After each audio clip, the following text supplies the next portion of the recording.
Hello my friends, welcome back to my channel. Good morning বন্ধুরা, তোমরা সকলে কেমন আছো? আবারও নতুন একটা ব্লগ নিয়ে অনেক দিন পর আমি ফিরে এসেছি। বেশ অনেক দিন পরই কিন্তু আমি আবার ব্লগ ভিডিও দিচ্ছি। মাঝে অনেকটা দিন আমার ব্লগ ভিডিও দেওয়া হচ্ছিল না। তো আজ সকাল থেকে খুব বৃষ্টি, সে তেমন তুফান বৃষ্টি সেটা না, মানে নর্মাল বৃষ্টি হচ্ছে, কিন্তু খুব ভালো লাগছে ওয়েদারটা।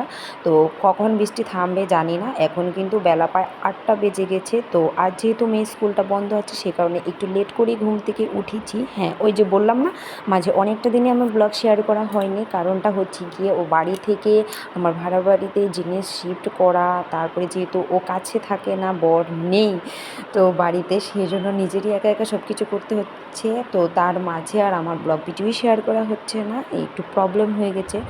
তো তারপর অনেকটা দিন আমি সব কিছুই গুছিয়ে যা পেরেছি শর্ট ভিডিওতে তোমাদের সাথে একটু একটু শেয়ার করেছি, পুরোটা তো শেয়ার করতে পারিনি। এখন মোটামুটি একটু ফ্রি হয়েছি সব কিছু গোছগাছ করে। তো এখন ভাবলাম কি না, আবার ফেরা যাক আমার সেই শখের একটা জায়গাতে, মানে সেটা হচ্ছে একটু ভিডিও করা, সময়ের সব কাজ সেরে একটু ভিডিও করা মানে আমার ভালো লাগে। সেটা হচ্ছে মানে আমার খুব শখের একটা জিনিস করা। তো আমাকে যদি কেউ হেল্প করার থাকতো তাহলে হয়তো আমি মানে প্রতিদিনই ভিডিও করে তোমাদের সব কিছু দেখাতে পারতাম, কিন্তু সেটা তো আর হয় না। কারণ সব কিছু আমাকে নিজে নিজেই একা করতে হয়। তো সেই কারণে অনেক ভিডিও আমি তোমাদের সাথে শেয়ার করতে পারি না ইচ্ছে থেকেও। তো সেই জন্য আমার মাঝে অনেক দিনই ভিডিও করা হয়নি। জানি না আমার ভিডিও দেখতে তোমাদের কেমন লাগে। যদি ভালো লাগে অবশ্যই কমেন্ট বক্সে কমেন্ট করে জানাবে। তো আজকে একটু বেশি সময় পেয়েছি, কারণ আজ মেয়ে স্কুলটা ছুটি আছে।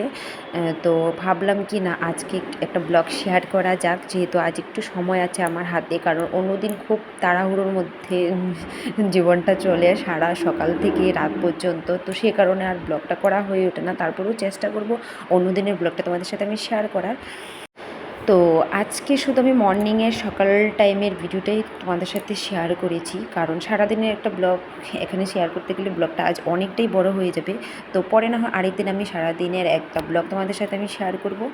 তো এই দেখো, ঘুম থেকে উঠে একদম হাত মুখ ধুয়ে মেয়েকে টিফিন খাওয়াচ্ছি, আর ভাবলাম কি না ঘরটাকে গুছিয়ে নিই।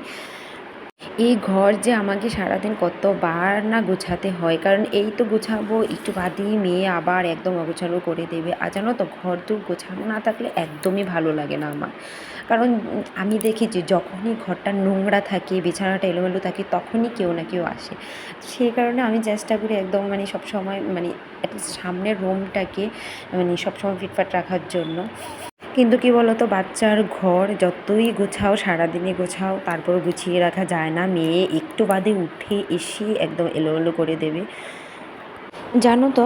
তো সপ্তাহে দুটো দিনই একটু ছুটি থাকে, মানে স্যাটারডে সানডে মেয়ে স্কুল ছুটি থাকে।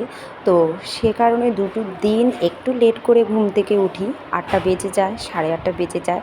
আর যেহেতু এখানে একা থাকছি, সে কারণে অত সকালবেলা ওঠার একটা তাড়া নেই। বাড়িতে থাকলেও একটু ছুটির দিন একটু লেট করে উঠতাম। তো এখানে বর কাছে না থাকলেও আমার কি হবে, কাছে না থেকেও ও মনে হচ্ছে যেন সারাক্ষণ আমার পাশেই আছে। কারণটা কি জানো?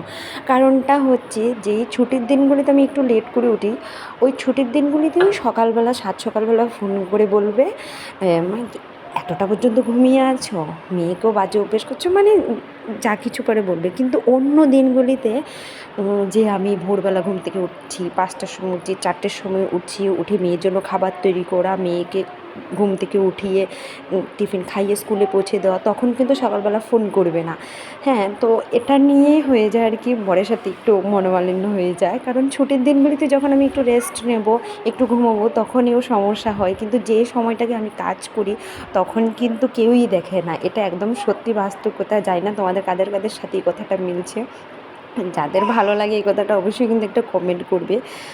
নাকি আমার সাথে এই ঘটনাটা হয়, যখন একটু রেস্ট করি বা ঘুমিয়ে থাকি তখনই বলবে হ্যাঁ কোনো কাজ নেই, আর যখন কাজ করি তখন কারো চোখেই পড়ে না যে আমি কাজ করছি।